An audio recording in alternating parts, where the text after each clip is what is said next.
just bring one of the terms out, which is not quite okay. Because see, you have n components of the form, you also have n components of the derivative.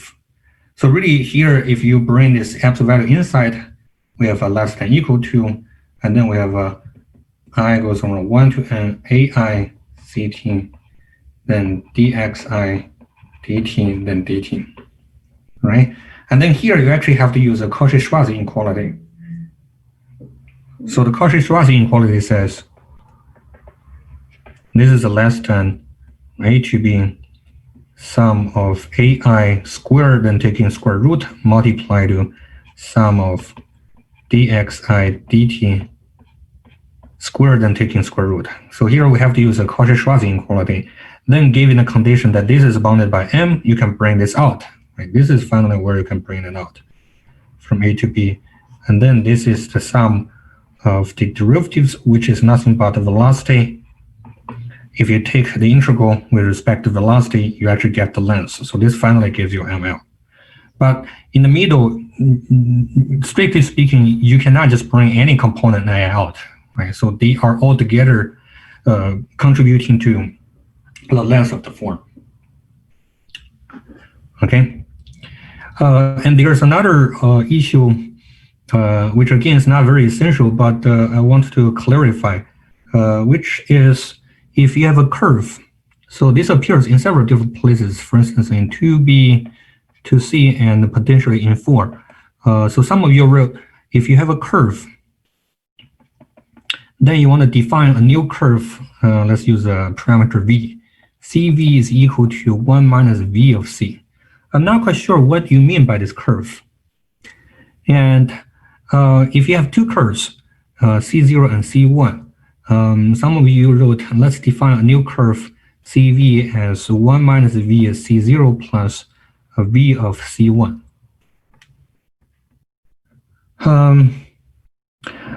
I guess I sort of understand what you are trying to say.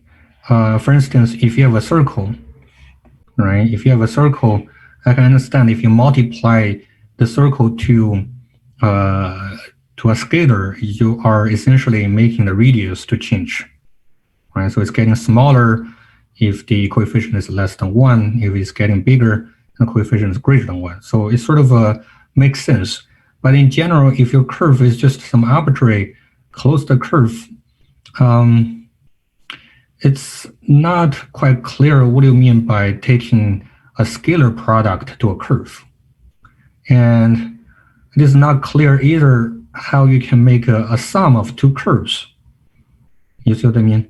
So if you have a curve, say the curve has n components, it's difficult to, at least it is not straightforward to make sure everybody is on board of what the linear combination of two curves is.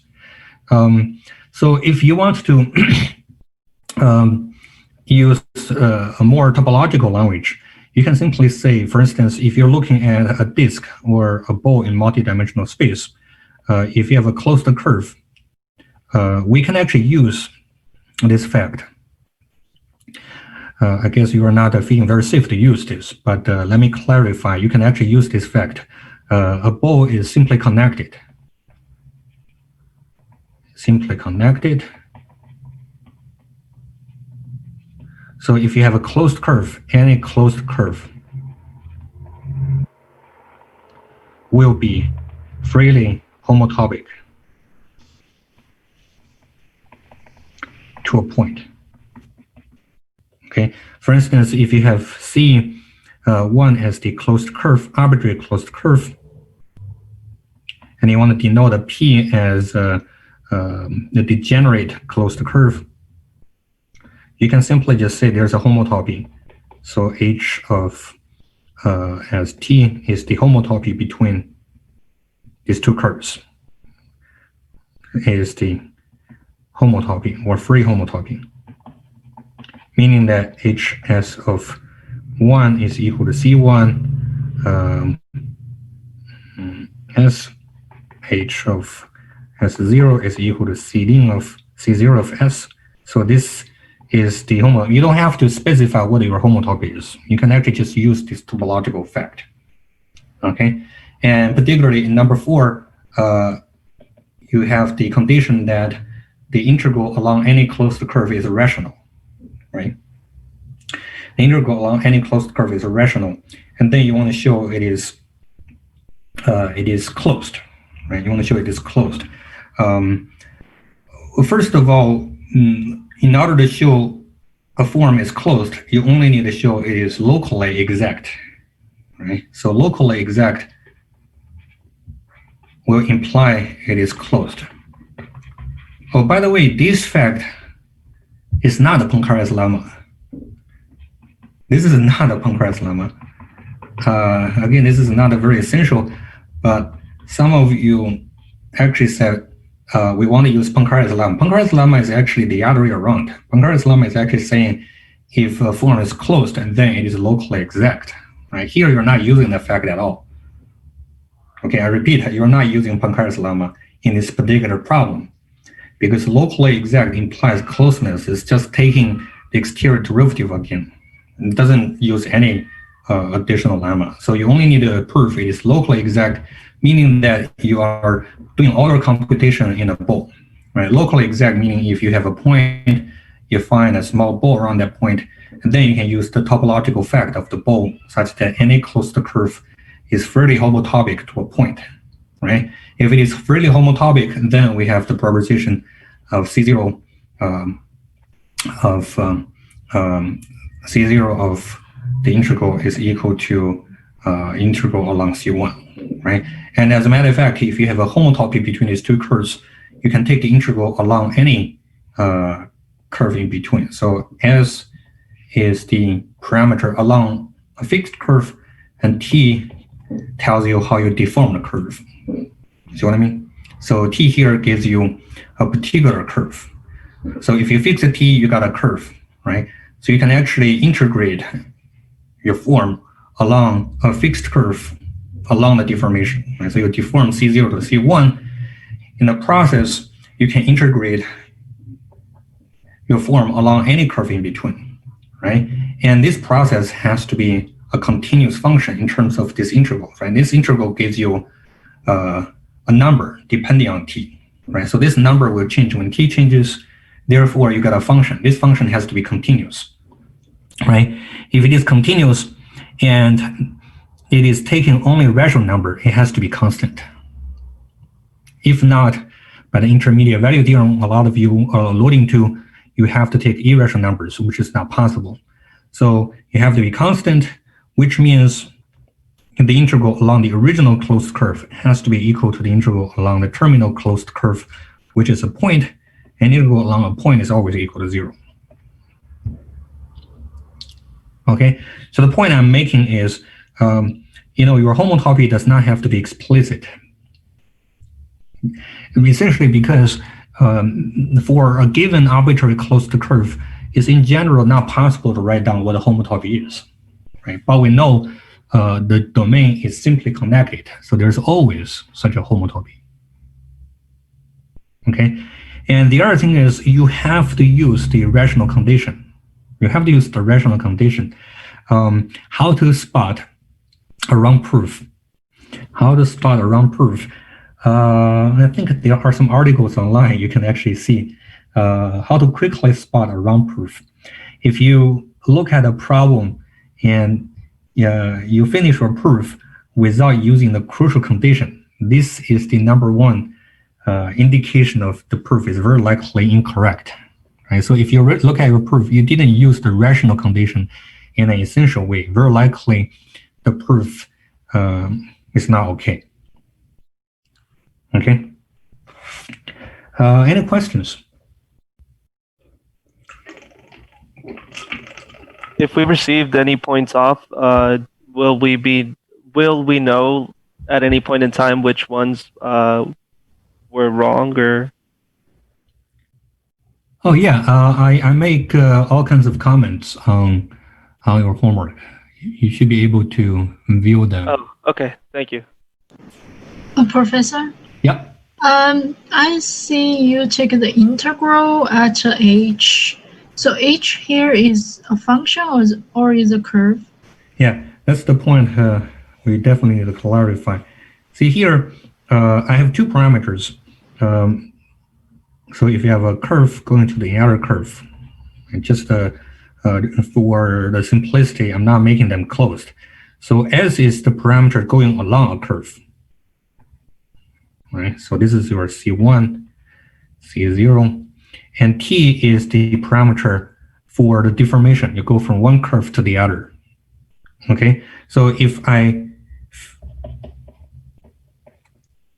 integrate along a curve in between, which means I'm really letting my S to change, and T here is fixed, right? T here is fixed. That means you fix a curve in between. So this is a H dot T. So dot here is the variable. T is a fixed number, which gives you a curve in between. Therefore, if you take the integral along this curve, you're supposed to get a number, right? You're supposed to get a number, which is in fact a function depending on T, right? I don't want to rename, but if you want, you can name this as a function of T. And this function of T is essentially the function of the integral on the curve at the instance of T. Okay, so I hope this is making more sense. Professor? Yeah. Yeah, and I cannot see your graded for my homework on Canvas. Okay, yeah. Let me just explain a little bit. The Canvas system is a little weird. I have to finish grading one problem. Sorry, I have to finish grading one person before I can change the viewing option to hidden. Which means you are, for some reason, you're always one on the top of the list. So I have to finish grading yours, but I haven't finished the whole class. But at that time, I have to make the viewing option to hidden. So unfortunately, you have this wrong message of your grade is posted. Oh, okay, I see. It's pretty weird. Oh yeah, I guess your last name is probably popping up to the top.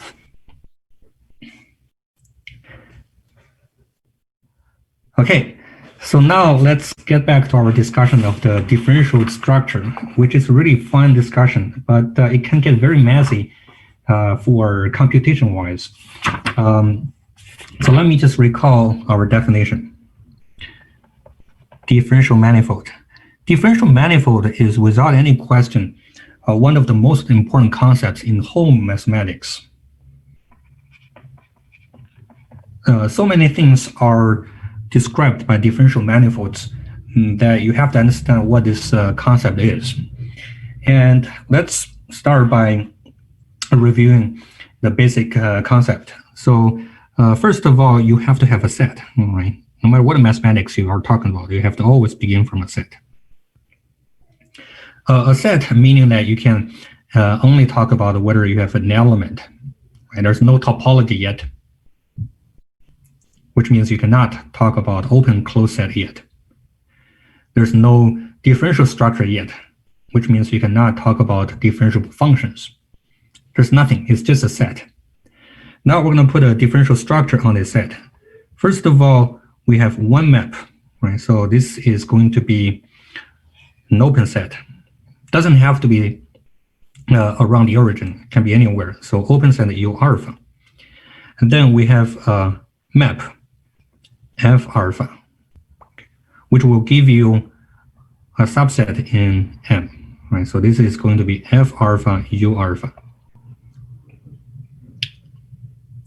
Okay, so we have to require this map to satisfy certain conditions. First of all, we need to make sure this is injection. So F alpha going from U alpha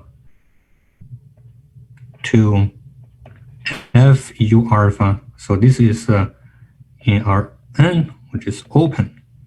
This is in M. Okay, so F alpha is injective. Or in some other terminology, one-to-one, right? Injective.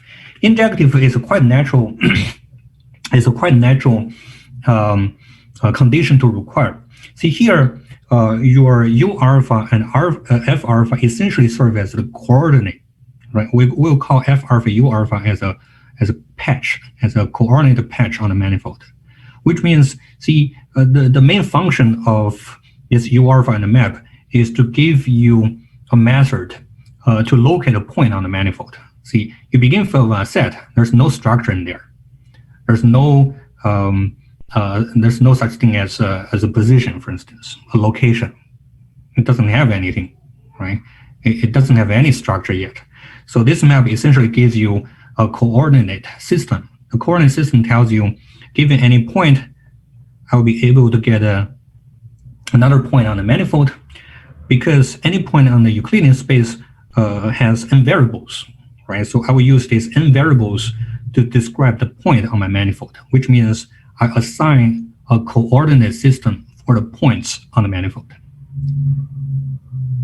right? That's supposed to make perfect sense, right? So for instance, if I want to describe this point on the manifold, I simply just look at its pre-image in the Euclidean space that gives you n numbers. I will use these n numbers to describe the position of the point on my manifold, right? So this is a coordinate system. You can sort of understand that. So for a coordinate system, you have to require this injective. Otherwise, if it is not injective, you can have 2 points to describe the same point. It doesn't really make any sense, right? A position or a location has to be unique. So you have to make sure this map is injective. Otherwise, you have 2 sets of coordinates to describe the same point on the manifold. So this is our condition, injective, and you also have to have an open. The open set in U alpha, essentially, you will be able to induce a topology on the manifold by recording this map. It's going from an open set in the Euclidean space. Okay, I will mention this later. And then you have to have a system, meaning that U alpha and F alpha U alpha, you have a whole bunch of those ones, which will give you a cover of the manifold, meaning that given any point, you should be able to find U alpha, which the image contains this point, aka you'll be able to induce a coordinate system around that point. Okay, so for any point on the manifold, you can find a couple, U alpha and F alpha, which will give you a corresponding coordinate system around that point, right? So in this way, you'll be able to have a whole covering of the full manifold. Okay, so this is our first condition. Injection, open set, and cover the manifold. So second one is really the differential structure. It's really the differential structure. The first step, it doesn't give you any differential structure at all, because see here, you are going from Rn where you know how to take derivatives. And the map is ending at a manifold. A priori, you don't have any structure yet, so you don't know how to take derivative. So there's nothing you can talk about in terms of the derivative of F alpha. So in order to do that, you have to have another Euclidean space. So this is another Euclidean space, and that describes the coordinate system, and this can potentially overlap. Right? If they overlap, then you have something to talk about as the derivative. So F alpha maps U alpha to a patch on M, and there's another open set U beta on Rm, and corresponding map F beta, which goes to the manifold. Again, U alpha and U beta are open, F alpha and F beta are injective. Okay, injective, you can also talk about the inverse. So if you have the intersection between the 2 images, so let's denote W as the intersection of these 2 images, then you can start to take composition. Okay, as I said, I can never remember how to take decomposition in the correct order. The first thing I know is I always have the map going from the parameter space to the parameter space, right? Parameter space to a parameter space, which will give you a function that you can take derivative. Oh, there's a question, does F alpha induce a coordinate system by its directional derivative? No, we have to be a little careful about the derivatives. Yeah, we'll have to discuss this later. Right now, the only thing you can do is to take derivatives on a function going from the Euclidean space to the Euclidean space. Dr. Han? AKA, you have to go from a parameter space to a parameter space. Oh, okay. Oh, so we don't have directional derivatives. How does it induce the coordinate system? You said that because it pushes over U alpha, it kind of gives us a coordinate system in M, right? Well, by coordinate system, I just mean you have a method to describe where the point is. Oh, there's just a correspondence. Simple as that. It's just correspondence. Yeah, that yeah. requires injection. Okay, thank you. Okay. Dr. Han? So let's look at how we can compose it correctly from the parameter space to a parameter space. So the parameter space in U alpha has to be F alpha inverse of W. Right? So this is our W. It goes back to somewhere in U alpha. So this is a F alpha inverse of W. Okay, and then this will, according to F alpha, go to W. And W, according to F beta inverse, will give you F inverse of W, which is some region in the parameter space of U beta. So let's call this as F beta inverse of W. So essentially, you will have F alpha composed with F beta inverse. This will map from F alpha inverse of W to F beta inverse of W. Okay, so we require this is differentiable for all alpha beta if the intersection of the coordinate patches are not empty. It's not empty. Okay, so this is seemingly weird because some of you, or all of us, might be wondering, I want to discuss a differential structure on a manifold. Why, in the definition, we're still looking at a function from the Euclidean space to the Euclidean space? It turns out it's difficult to summarize the answer in one sentence, but you can sort of have this idea as an intuition.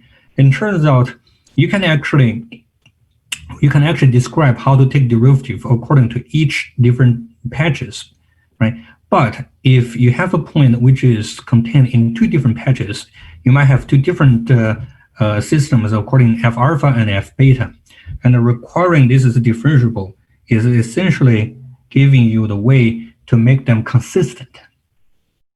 Okay, in other words, if I want to describe a differential structure at a point, I might be able to use F alpha to do that. I might be also able to use F beta to do that.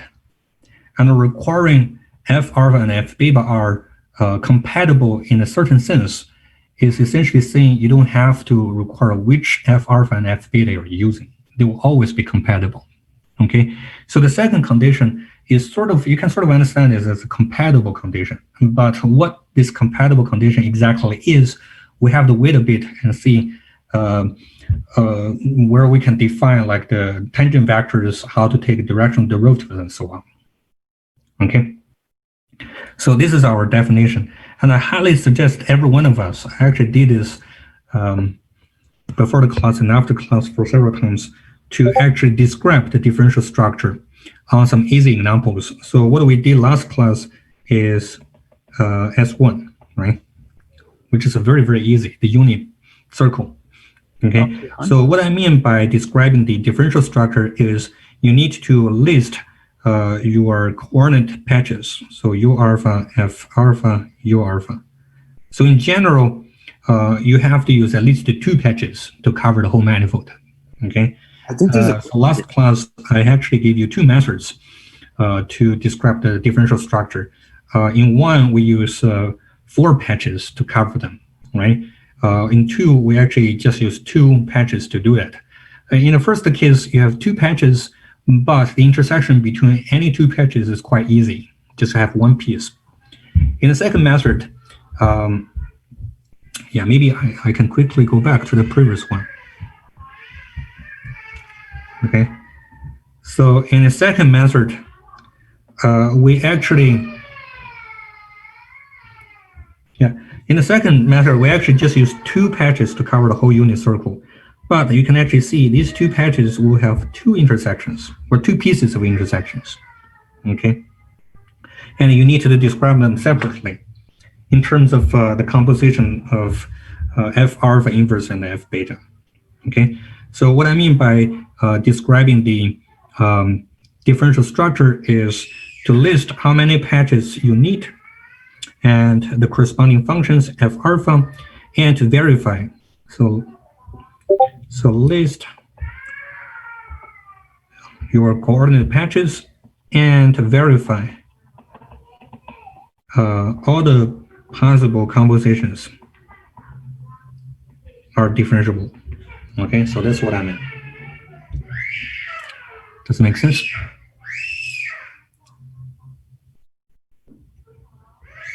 Dr. Hunt, can I ask a question? Yeah, sure. So the F alphas, they are, it sounds like you're saying that they are open and they're continuous. So they're bijective. Well, not necessarily bijective, but that it is bijective to its image. Sorry about my background. Just wait a bit. I'm sorry?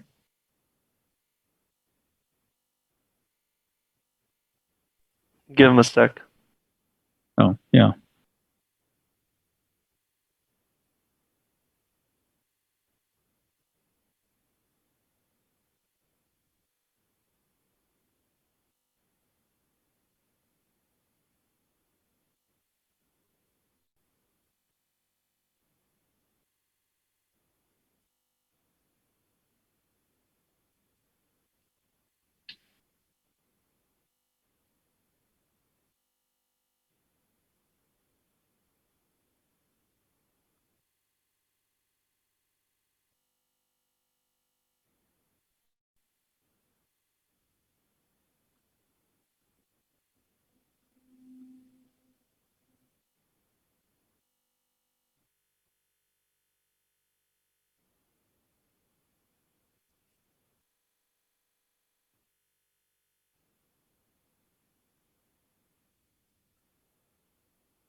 I'm back. I'm so very sorry for that. It's a good question to ask. I said the manifold originally doesn't have any topological structure. You can actually use this F alpha to induce a topological structure on M. So as a matter of fact, we can now actually define a topology on the manifold. Topology on the manifold, the only thing you need to do is to say which sets are open, right? So we'll actually say, we say a set A as a subset of the manifold is open if F alpha inverse of A intersect with F alpha U alpha is open in the Euclidean space. My notation is a little cumbersome, but the idea is actually pretty simple. If you have the manifold, let's just use one patch. So this is A, set A, and then if you have a coordinate patch near here, U alpha goes to F alpha, U alpha. Then you're just looking at the pre-image of where you can use F alpha. You can only use F alpha in the image of F alpha. So it basically is taking the pre-image and look at a pre-image in the Euclidean space. And in this way, you can actually see the image of this function F alpha is always, the pre-image of the open sets in the manifold is always open, because you basically just define what open sets are according to according to the pre-images. So under this condition, you can actually see the function f alpha are always continuous, right? Continuous functions, according to open sets, satisfy the conditions that the pre-image of open sets are open, right? So that's our characterization of continuous functions. Here we actually define what open sets are on the manifold. So according to this definition, these maps f alpha are automatically continuous, right? They are automatically continuous. Yeah. So I was wondering if I can define the topological structure on the manifold in such a way where I have the manifold as some subset of some higher Rn, and I take the usual Euclidean topology on Rn, and I have open balls, and I intersect it with the manifold. Mm-hmm. Then the M intersected with the arbitrary open balls, mm-hmm. I determine those to be open. Can I define can I define a topology on the manifold that way? And if I can, do that. Yeah, you can definitely do that. And then, if I can, is it actually equivalent to what you're talking about, or is it different? And if it's different, how does it fundamentally change? Okay, so this question is really difficult to answer, essentially because it's difficult to pair off what the manifold is and what you're using the structure. For instance, if you want to talk about the example of a unit sphere, which is pretty easy, right? So S2, for instance, is equal to x squared plus y squared plus z squared is equal to 1. Right. So this is a easy example as a two-dimensional manifold. Here, if you're looking at this manifold as a differential manifold, you are only beginning from a differential structure. However, since this manifold is already so-called embedded in the R3, and you already, when you define this, you actually have some metric structure on that S2 already, which means itself already inherited some topological structure. So I know this is probably very confusing. So in the sense that if you're given a manifold, it's very difficult to immediately say what is the differential structure I have and what is the topological structure I have coming from the definition itself. You see what I mean? So if you have the unit sphere given to you just as this definition, and this unit sphere not only is a manifold, it actually has a Riemannian structure, Riemannian metric structure, which means it already has a topology. I'm sorry, what is a Riemannian structure or Riemannian metric? Sorry, don't worry about the Riemannian structure. It just means you have a metric structure. Okay. You have a metric structure, meaning that you can actually define the topology, which means when I write down this, I not only already assume my unit sphere is a differential manifold, I also assume my unit sphere is a Riemannian manifold, which already has a topology. You see what I mean? So, and then your differential structure will be compatible to the topological structure, which is all, these two structures are both given by this definition. Okay, they're both given by the definition. So it's difficult to pair off which one is inherently only differential structure, which one is inherently only a Riemannian structure. So for the examples I'm giving you, you have both and they're compatible. So in short answer, yes, you can. And in most of the examples, we're talking about they are compatible. Okay. Okay. However, there are some examples where these two structures are not inherently given. For instance, we will talk about the projective plane. And in that particular example, it's really difficult to immediately define that, which you have both the differential structure and the Riemannian structure, aka the metric structure given. Okay, in that particular example, no, you cannot simply just say, how do I induce a topology from a higher structure and then whether it's compatible or not. Okay, thank you. I know this is probably not the most satisfactory answer, but in short, we have to be extremely careful, especially if your example of the manifold is not explicit. Okay, we will have some explicit examples like S1 and X2. Okay, so let's also make a couple of axioms. It turns out that differential manifolds, there are too many of them.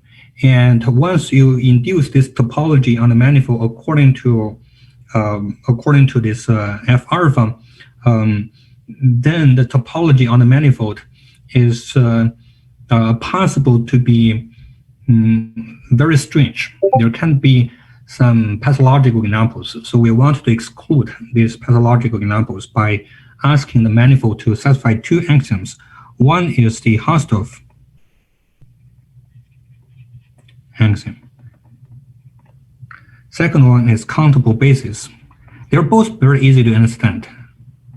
So the Hausdorff axiom, if you haven't seen this condition before, it just means on a manifold, given any two distinct points, you can always find two open sets that separate these 2 points. Okay, so if P, Q are not equal, then there exist U and V open. U contains P, V contains Q, and U intersect V is equal to empty set. This is the Hausdorff condition. So we'll assume our manifold always satisfy the Hausdorff condition. And in the textbook and the homework set, they actually provide a pathological example where the manifold doesn't satisfy that. But in our discussion, we will stick with the Hausdorff manifold. The second countable basis is just means you can actually find countable patches to cover the whole manifold. Okay, this condition is usually satisfied. So most of the manifolds we are looking at, they will have a countable basis. Countable basis will turn out to be important when you want to do a nice partition. So you want to divide the manifold into different patches so that you can study the manifold in each patch separately. And the countable basis will give you a nice partition of the manifold, as we can imagine, right? So if you have too many patches to cover the manifold, it's not easy to divide them into different patches nicely. So we'll assume both axioms. Mathematics is an interesting field. In some discussions that you have to be safe because of the existence of pathological examples. However, if you really want to construct a problematic manifold where these axioms are not satisfied, you have to take a lot of efforts. I'm sure a lot of us or all of us already have this experience. You might ask me, give me an example where the manifold is not Hausdorff, or give me an example where the manifold is not having a countable basis. It turns out to construct such examples are quite difficult, right? Even though they exist, and we have to exclude them from our discussion. But if you want to come up with those examples, it's really quite clumsy. Anyway, so let's do not worry about that. Dr. Hunt? Yeah. I had another question. It involves going back to what you were talking about, two compatible coordinate maps. Mm-hmm. So my question was, can I think of these for a given particular set M? Can I think of it as a graph where if a set M has a completely described differential structure, I see it as a leaf, and for each set M with the family of differential coordinate maps, not necessarily completely described, I see it as a vertex on that graph. You're using too many words, which I don't know your precise meaning. What is a graph and what is a leaf? Vertex? A graph from graph theory. No. Okay. You have to be careful in using these words in certain contexts, because you might define this in a particular context, but if you're talking about different environment, then they cannot easily translate. Well, because so if I have a set M with partially with a certain number of coordinate maps, I can always add another coordinate map, assuming that it's compatible pairwise with all the previous maps, right? Yes, that's correct. Right. So if I have two sets, or not two sets, if I have one case where it has the set M and it has, let's say in this particular case, n+1 coordinate maps where they are compatible pairwise, and another case where I have the same set M where it has n compatible, differentially compatible maps, then can I define that adding the new coordinate map as an edge? As what? As an edge. Vertex and edges. No, this is a manifold. It's not even a graph. Okay. Yeah, if you want to discuss certain concept, you will have to have a certain structure. Right? You don't even have a structure of a graph. It doesn't really mean anything to say vertex or whatever. And if you want to talk about a leaf, you also have to have a certain structure. All right, so these ones are not even here, so I don't think it's meaningful to talk about those. Anyway, so let's come back to our example of S2. So let's define a differential structure on this, okay? Which means we'll want to find some coordinate patches to cover this. You have to have an open set in R2, you have to have injection, and you need to cover them all, and then you need to check the compatibility if they have if the patches are intersecting, right? Okay, so let's do that. Usually to consider all those examples, we have to make some sacrifices for the purpose of the definition. For instance, the one way we can actually define the sphere is to use the polar coordinates, right? So what is our spherical coordinate system? So we'll have, if I want to use seed phi, then I have to be really careful. Yeah, let's use seed phi first. So seed phi, and then you can actually define your x, y, z to be, people always debate which angle is what. So let's make this theta and the angle on that to be phi, right? So we can have, what is it? X, Y, Z. We have X is equal to sine theta cosine phi, right? Y is equal to sine theta sine phi, and Z is equal to cosine theta, right?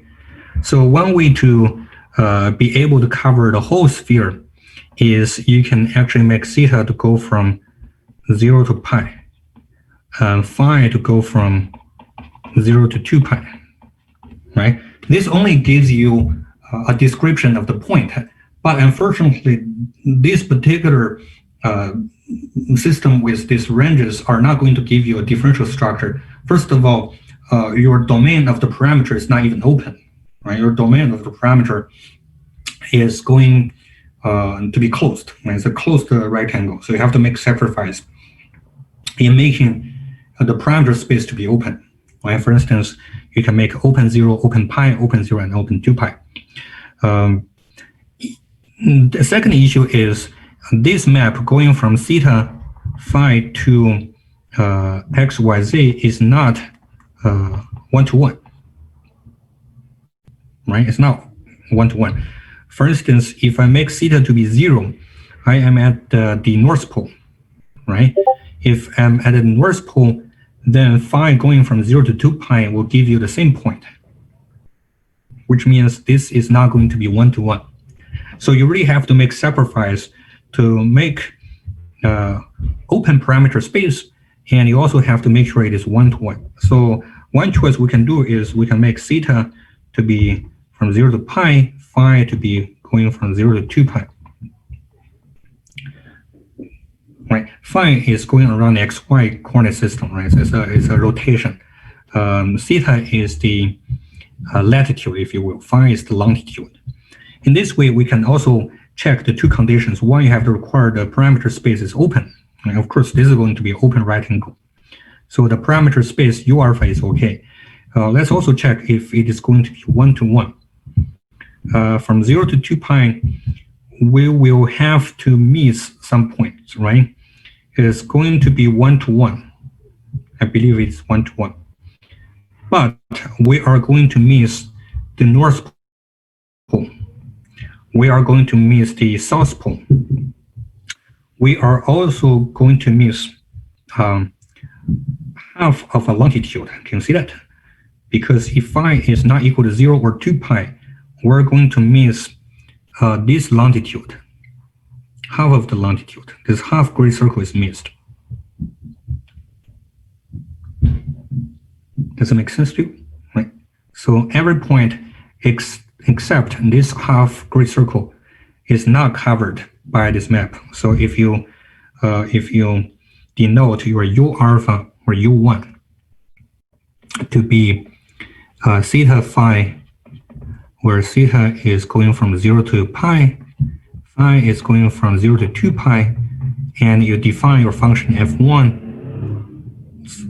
in this way, right? So f1 is mapping from theta phi to xyz according to this definition. Then you will be able to cover the whole sphere except half of a great circle, which means at least you have to have another coordinate patch to cover this great circle, right?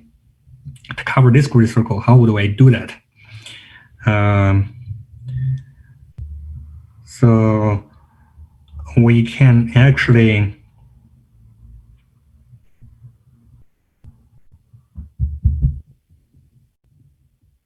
Dr. Han?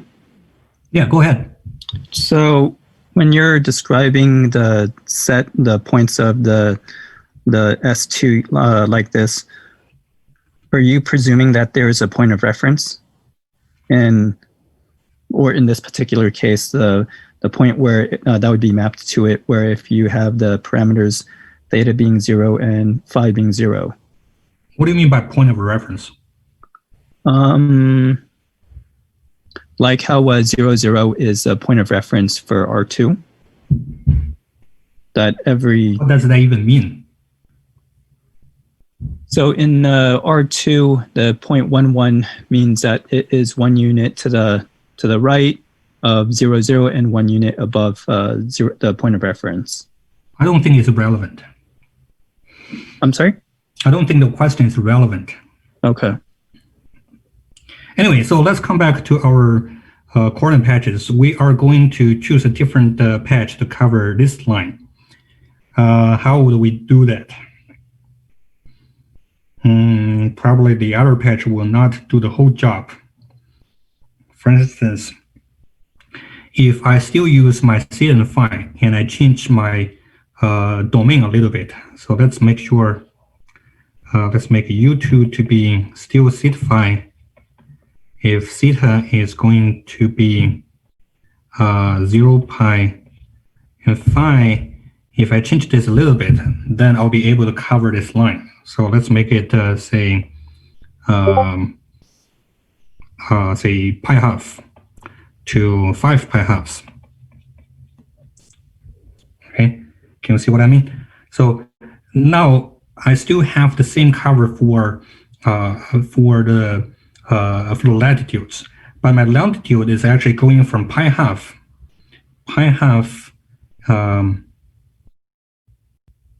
Oh, sorry. If I'm using 0 to pi and phi is going from 0 to 2 pi, the line I'm missing is actually on XZ coordinate system, right? So it's actually on this plane. So this is theta.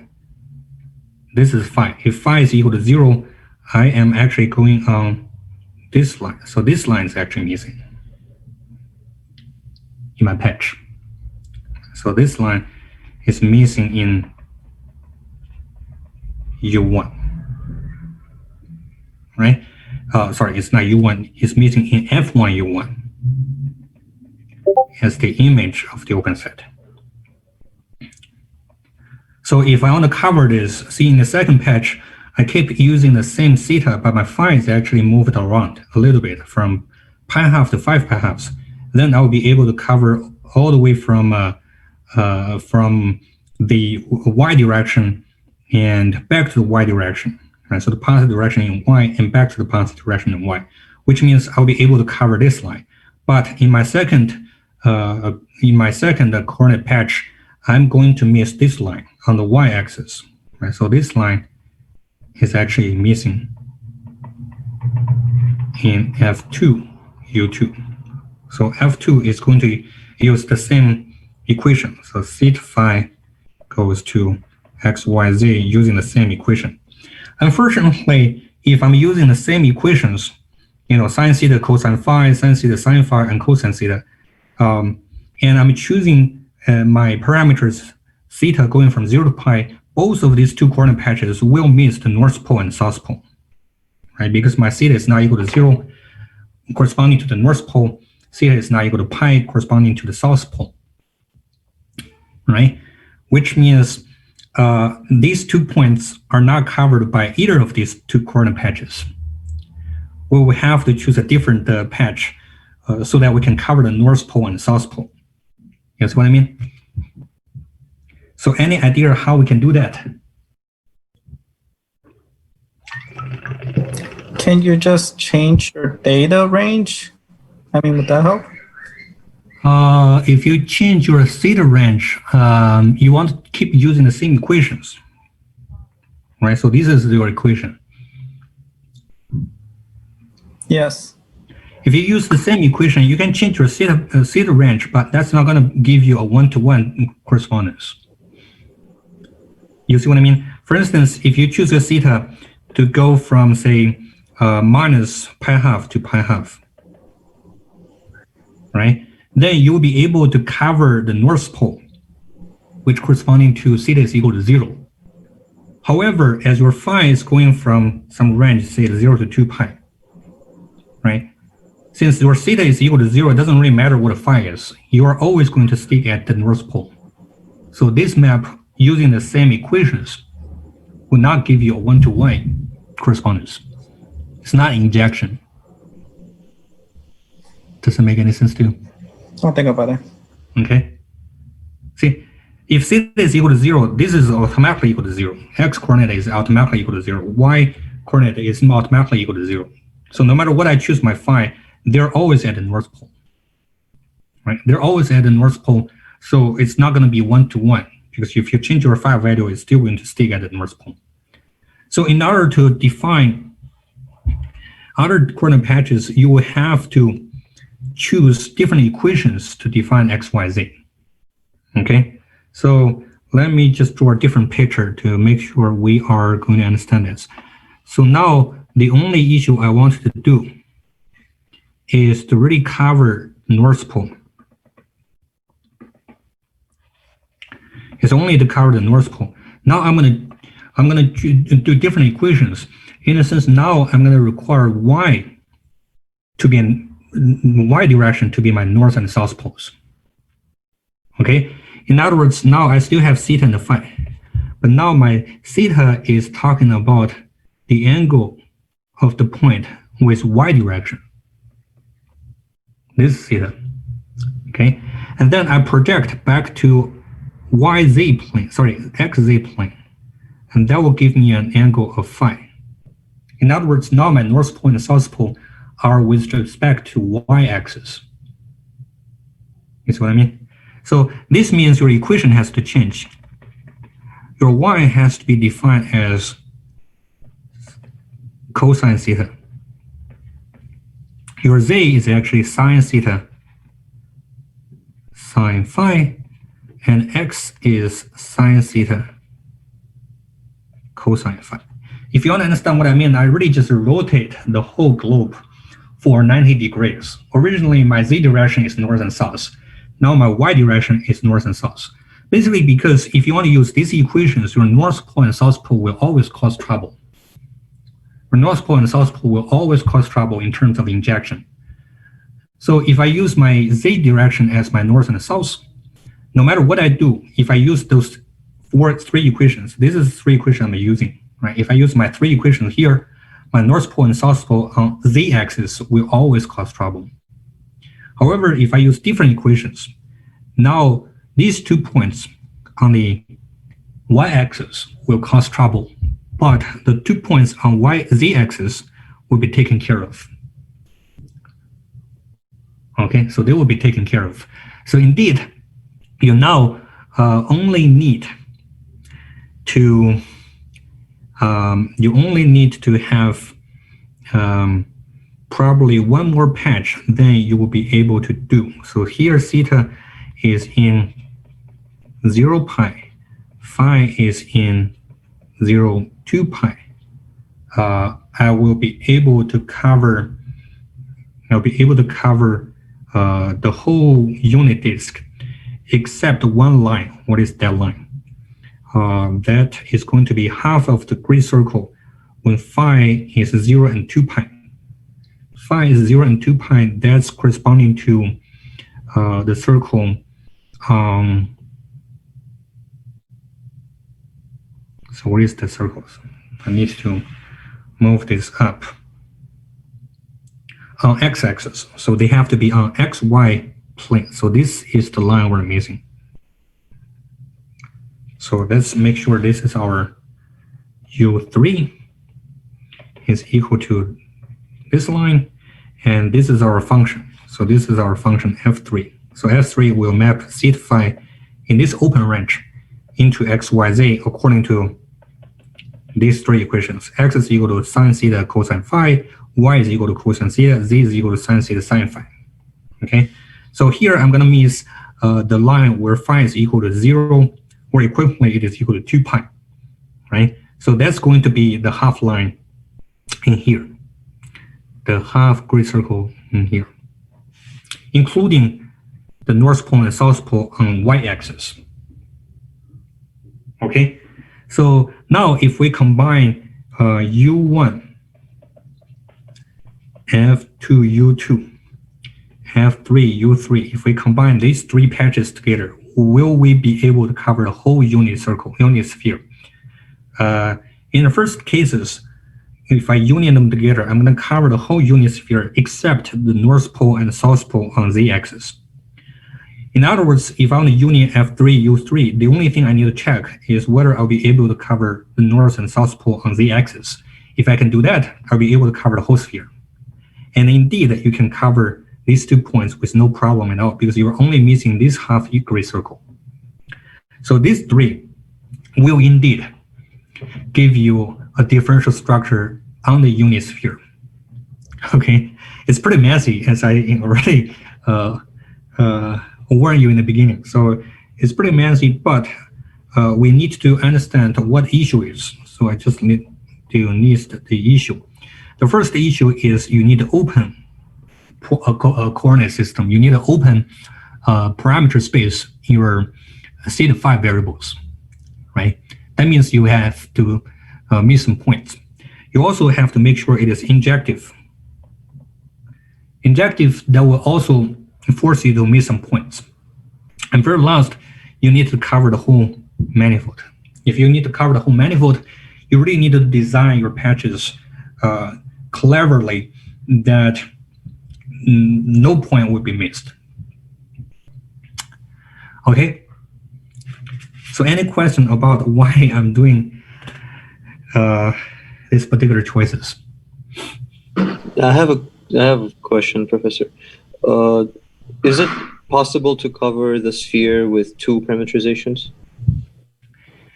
2 patches. I think stereographic projection would do it, right? If 2 functions are stereographic projections, one missing the north pole and one missing the south pole, let's say. Yeah, you might be able to do that. You might be able to do by using a projection. Okay. Yeah. And also another question is, if the manifold is compact, we cannot cover it with one parameterization, right? It's a really good question. I think I researched it yesterday and I found out that it's not possible. Yeah, if it is compact, it will be very surprising if you can cover it by one coordinate patch. And also if you know, is there any theorem or result that says if you're given a manifold, what's the minimum number of parameterizations we need?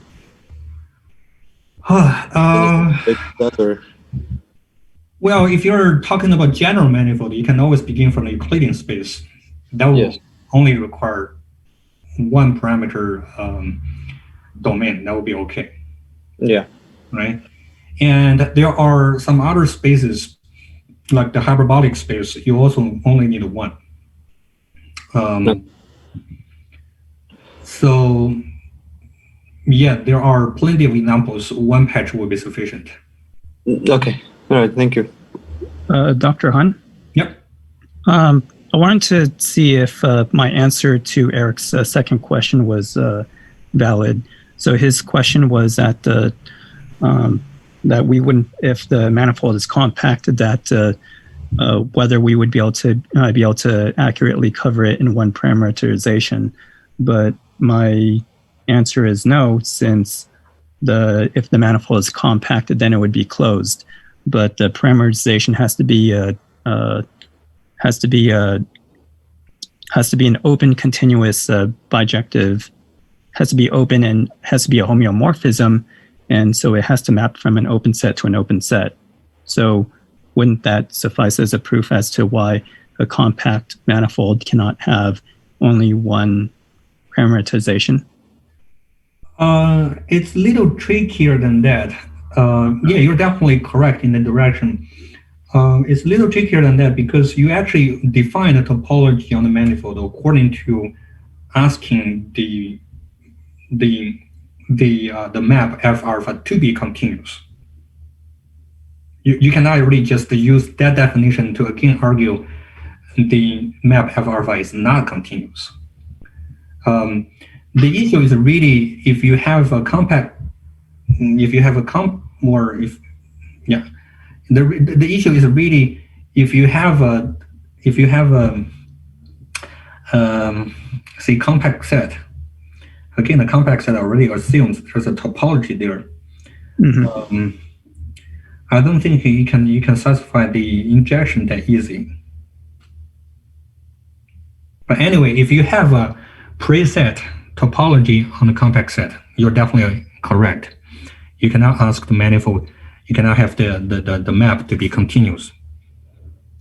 But in any case, I want to quickly come back to my very messy construction of the differential structure because we're not yet done.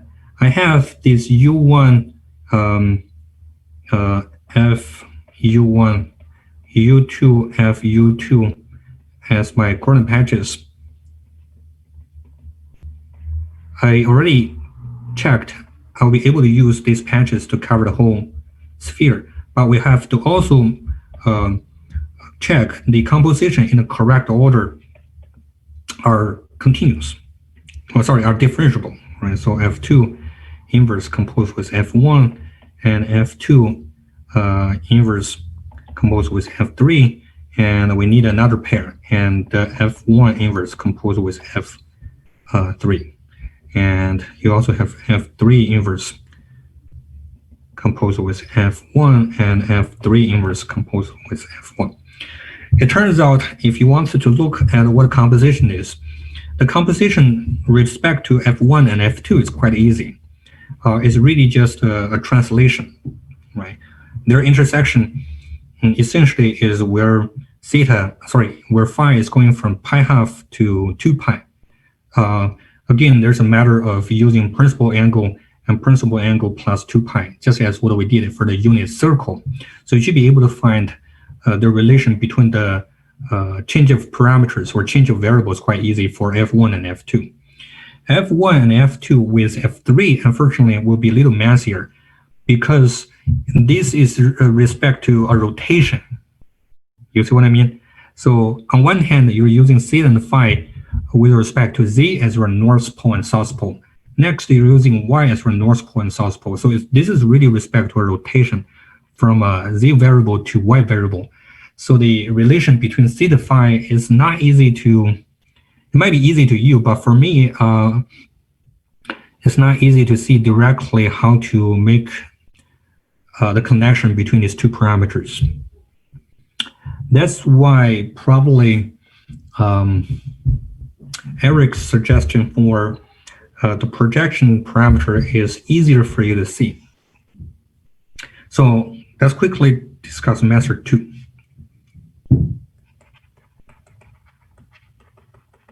So method 2 says we can actually describe the point on the unit sphere by different parameters. So this is a very nice way to describe the points. So we'll pick a point on the north pole. Okay, we'll pick a point on the north pole, and then you can actually use the whole R2 as your parameter space by assigning any point on the unit sphere to a point by lining these 2 points together and extend it to the plane. Okay, you see what I mean? So if you pick any point on the unit sphere, and then you line together with the north pole, you'll be able to extend this line all the way out to the plane, which is tangent to the south pole. So you can actually find, say, we need to use different letters. So let's make it as ST. And this is the point equals X, Y, Z. You can actually find the relation between these two parameters in X, Y, Z according to this particular relation of the line. Okay, and this way you'll be able to describe every point on the sphere in a one-to-one relation, except the point exactly at the north pole. Except the point on the north pole. You should be able to find the equation quite easily according to a right triangle. Okay, I'm going to leave this to you. Okay, so you can actually describe by deducing the equations of x is equal to a function of s, y is equal to a function of t and s, and z is equal to a function of s and t. And then your parameter space is the whole R2. Right, so this is our U1 is equal to R2. So we have one-to-one correspondence with the open set, but we're missing one point at the north pole. And then, as you can imagine, if you want to cover the north pole, you can actually do this according to the south pole. And then you have another way to assigning the points. Right, so in this way, you'll be able to assign a point according to the south pole. So if you fix the south pole and any point on the sphere, you can actually find a line that connects with the south pole. You extend this line, and that will give you a point on S2. Sorry, on R2. Let's use different letters, S1, T1. So this is S2, T2. So this is your first coordinate patch. Second coordinate patch is still R2. But your equation will be different. So equation will be equation of S2 and T2. And this way, you'll be able to cover every point except the south pole, right? Which means if you union these two patches together, you'll be able to cover the whole unit sphere. And then the second job for us is to check. So this is our function f1, this is our function f2. You have to check f1 inverse composed with f2 is a differential map. F2 inverse composed with f1, pretty much the same formula, will give you another differential map. Does that make any sense to you? So this method of assigning the differential structure on S2 is probably much more friendly than my method of 3 patches. And especially if you want to look at the composition, it's probably going to be easier. Maybe it's not that straightforward, but still you need to do some arithmetic. So if I have a point I got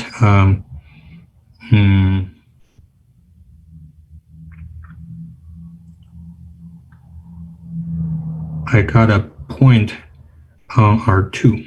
Then if I line this together with the south pole, I got another point, say S2 and T2.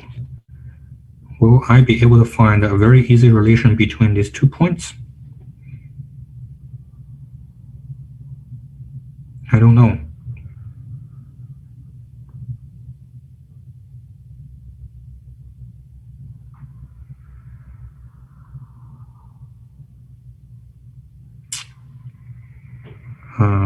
Looks like they should be right on top of each other. Right? Like there should be. I would think so, but I'm little suspicious about whether it will be so perfect. If they're right on top of each other, then the composition is nothing but identity, right? Which is of course differentiable.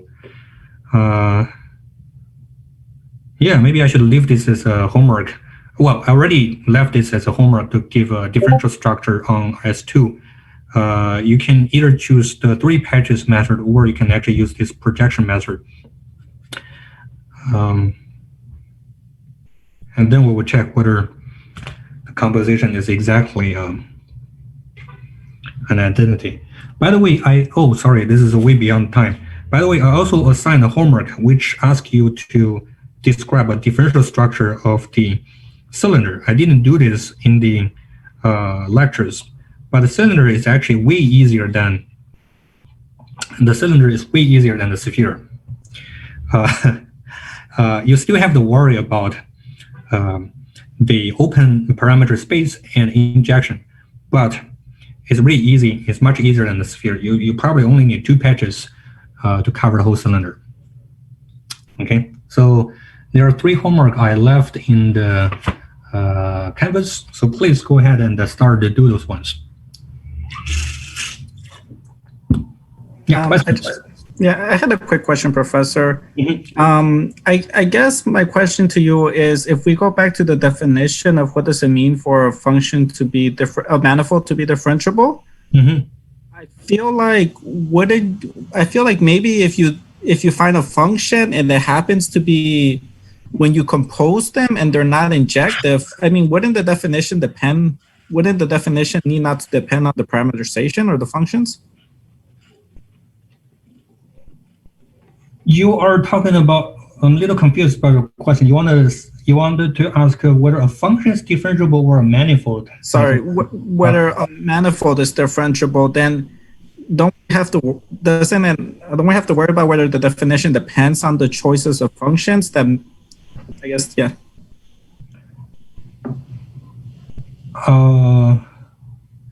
I still don't quite get your question. You are, if you want to define a differential structure, yes, you will have to have a parameterization, right? So Yeah. that parameterization essentially gives you a differential structure.